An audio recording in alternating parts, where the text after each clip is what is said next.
a movement framework that translates those ancient principles into real-world walking technique. In this video, I'll guide you through each of the 10 principles, one by one, and show you how they can transform your walk. By the end, you won't just understand these principles, you'll feel them in your body every time you take a step. The second essential principle is sink the chest and raise the back.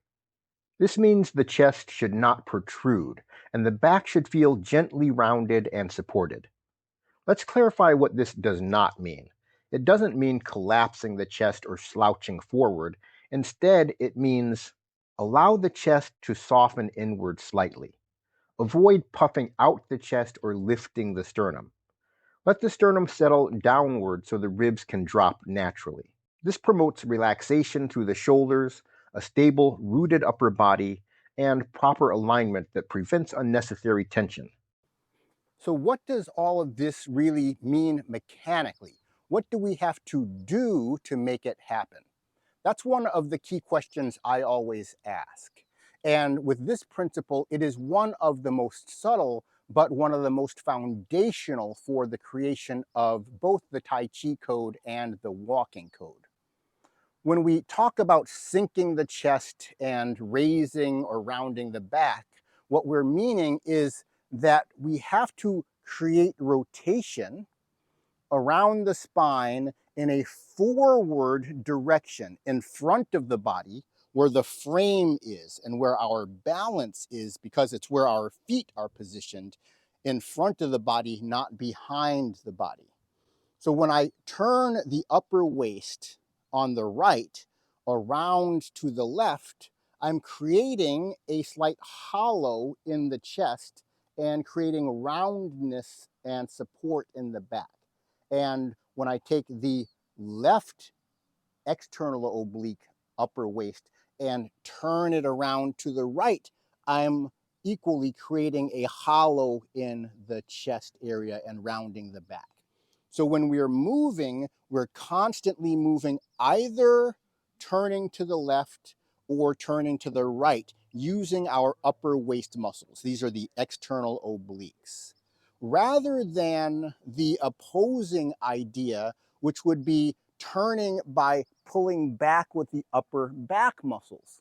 If I were to extend from my upper back on the right, that would turn me around to the right, and vice versa. If I extend the upper back on the left, it turns me around to the left. But what you'll notice is that would create a hollow in the back and a roundness in the chest. But it's not obvious that this isn't the way it should be done. I've seen walking videos over a decade ago on YouTube suggesting that we should pull back on the right to trigger the right leg swing through. And that would be a hollowing of the back and a rounding of the chest, rather than turning forward on the left to trigger the right leg swing through, which is what I teach in the walking code and also in the Tai Chi code. What we're preventing with this principle is the arching of the back and puffing out the chest, which you might see in a military posture, which creates tension in the upper back. It causes the shoulders to rise, and it causes stiffness in the neck and the muscles of the core. But it's also going to prevent the slouching. Because we have continuous engagement of the upper waist in rotation, it prevents the disengagement of both sides at the same time, which would lead to this slouching posture, which I demonstrated earlier. In the slouching posture, we've disengaged the upper waist, dropping it back, and compensated by over-tucking the pelvis, which moves the body forward in compensation. The final thing that we are preventing by having this continuous rotation is the anterior pelvic tilt. Now I'll have to explain a little bit how that works. It's the opposite of the over-tucking of the pelvis we see with the slouch. What happens with the anterior pelvic tilt is we have no engagement of the lower abs, so the pelvis tips this way which would cause us to start falling back if we did not counterbalance. So we have to counterbalance by tipping forward from the upper waist, compensating for the disengagement of the lower waist. But we move from both sides to get that forward compensation. And now we have no lower abs and we're in a forward tilt because of the upper abs. This results in two necessary compensations.